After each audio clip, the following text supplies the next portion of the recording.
Good morning সবাইকে। সবাই কেমন আছে? আসলে সবাই খুব ভালো আছেন। আমি রিয়া নিয়ে চলে এসেছি আপনাদের নতুন একটা ভিডিও নিয়ে। তো সকালটা এতটাই সুন্দর আমার না দেখে পারলাম না। চারিদিকে ভোটের সময় এই যে চলছে ভোট প্রচারে সব পতাকা সব প্রচার দিয়ে ঘেরা। আমি চলে এসেছি আমাদের ছাদের এই ছোট্ট বাবু। এই যে দেখছেন লেবুটা ভেঙে পড়ে যাচ্ছে। কী করার কারণে লেবুগুলো ভাঙলো ধরেছে কিন্তু ভেঙে পড়ে যাচ্ছে, জানি না কেন। এসেছি আমি বাবার বাড়ি, আমার এক্সাম ছিল, তো এক্সামটা দেওয়া কমপ্লিট। তারপরে আমি আছি এই নববর্ষে, আমি এখানেই থাকবো দেখছেন। আর এখানে ধরেছে পুচকু গোলাপ। এই গোলাপের গাছটা থেকে কী হয়েছে এখন আর গোলাপ ধরে না, কিন্তু দেখেন এটা দেখতে বেশ সুন্দর, খুব খুব ভালো লাগছে তাই না গোলাপটা। এখানে বাবা অনেকগুলো লাগিয়ে রেখেছে পুদিনার পাতা, বুঝতে পারছেন কতগুলো হয়েছে। আর এই সকালটা এতটাই মনোরম, খুব ভালো লাগে এই মেঘলা সকাল দেখতে।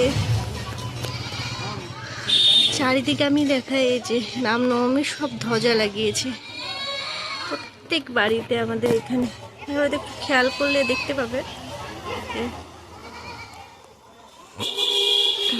তো আমার সকালটা শুরু হচ্ছে এই কিছু হোম রেমেডি দিয়ে। এটা আমি এখন চুলে দেবো, কালকে যেহেতু নববর্ষ বৃহস্পতিবার মাথা ঘষতে হয় না, তো সেক্ষেত্রে আমি হোম রেমেডি এতে লেবু আর সরিষার তেল, এতে দেবো নারকেল তেল আর অ্যালোভেরা দিয়ে এটা মাথায় দেবো। তো চলুন,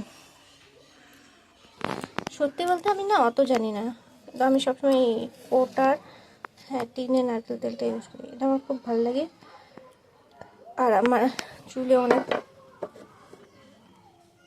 এফেক্টও দেয়, আমি বুঝতে পারি। তাই আমার কাছে মানে এটাই বেস্ট।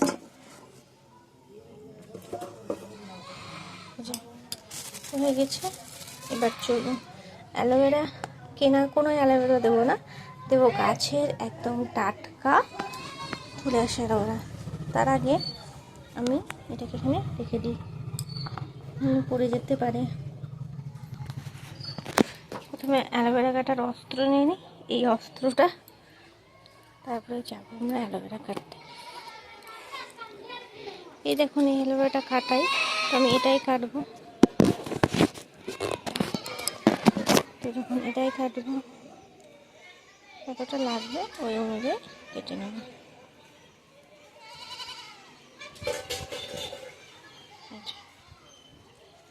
তারপরে চারিদিকটা আমি চেঁচে নেবো, তার জন্য আমাকে ফোনটা রাখতে হবে। তো চলুন চেঁচে নিচে সেই অ্যালোভেরা আমি সাইডগুলো পুরো কাঁটাগুলো চেঁচে দিয়েছি।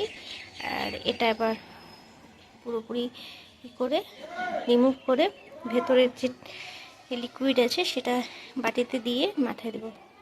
তো দিয়ে আমি নববর্ষের দিনে আরেকটা বিশেষ জিনিস হয়, আমাদের বাড়িতে 7 রকম তরকারি ডাল সব মিলিয়ে 7 রকমের খাবার তৈরি হয়, এবং এই খাবারগুলো আবার কালকে পান্তা করে খেতে হয়।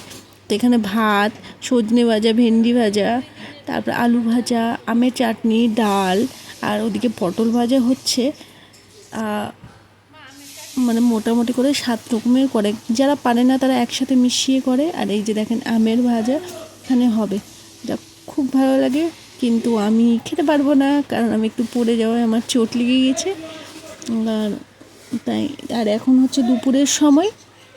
আর এই যে পুজোতে আমাদের ছাতু, কলা, আম দিয়ে পুজো হয়। আর এই যে তিসি দেখছেন, এটা আমার ছুঁতে খুব ভালো লাগে, এটা দিয়ে হবে তিসি পুরি। হ্যাঁ, কার কার বাড়িতে এরকম নিয়ম আছে। আর সব থেকে বড় কথা হচ্ছে আমাদের এখন এই দুপুরবেলা মানে ছাতু খাওয়া হয়, এই যে ছাতু।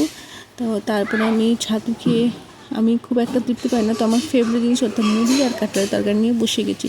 তারপর রাতের বেলা আমাদের এখানে হয়, এটাকে বলে ঠেকুয়া। হ্যাঁ, এটা বিহারিদের একটা খাবার।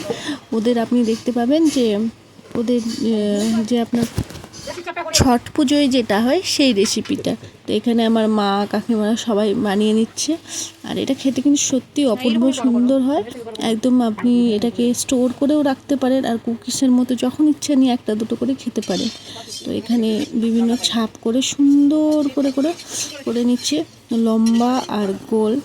হ্যাঁ, এই ছাপগুলো কিনে পাওয়া যায়, তাই নিয়ে নিয়েছে। অনেকে হাতে তৈরি করে নেয়, কিন্তু যেহেতু আমাদের আছে এই ছাপগুলো, তো আমরা চেষ্টা করি এই ছাপেই তৈরি করে। এই যে দেখছেন কি সুন্দর ছাপ উঠে যাচ্ছে। আর এখানে মা ওগুলোকে তেলে দিয়ে দিয়েছে, আর প্রথমে তো হিটে দিবে, তারপরে আস্তে আস্তে ভাজবে যাতে ভেতরটা সেদ্ধ হয়ে যায়, তারপরে এটা ব্রাউন ব্রাউন কালার হবে, তারপরে তুলে নেবে। কত সুন্দর কালার এসেছে। আর গরম গরম একটু নরম হলে, যখন ঠান্ডা হয় একটু শক্ত হয়ে যায়, আর ঠান্ডাতেই এটা ভালো লাগে। আর এটা স্টোর করে অনেক দিন পর্যন্তও রাখা যায়, তো অসুবিধা নেই। এখানে মা এটা করছে, আর আপনাদেরকে দেখিয়ে দিই এই যে, হ্যাঁ এই যে 7 রকমের ভোজন দিয়ে থালা সাজানো। এখানে ছিল চাটনি, কাঁঠালের তরকারি, আলু ভাজা, ভেন্ডি ভাজা, পটল ভাজা, সজনে ডাঁটা ভাজা আর ডাল। তো আজকের ভিডিওটা এই পর্যন্ত। আমাদের নববর্ষের আগের দিন অর্থাৎ সংক্রান্তি আপনাদের কেমন কাটেন অবশ্যই জানাবেন। তো দেখা হবে আপনাদের সাথে অবশ্যই আমার আবার একটি পরবর্তী ভিডিওতে। আর ততক্ষণের জন্য আমি খাওয়া দাওয়া করি। ভিডিওটি ভালো লাগলে একটি লাইক করে দেবেন। আপনাদের সাথে দেখা হবে পরবর্তী ভিডিওতে। ততক্ষণের জন্য বাই বাই, আর অলওয়েজ বি পজিটিভ।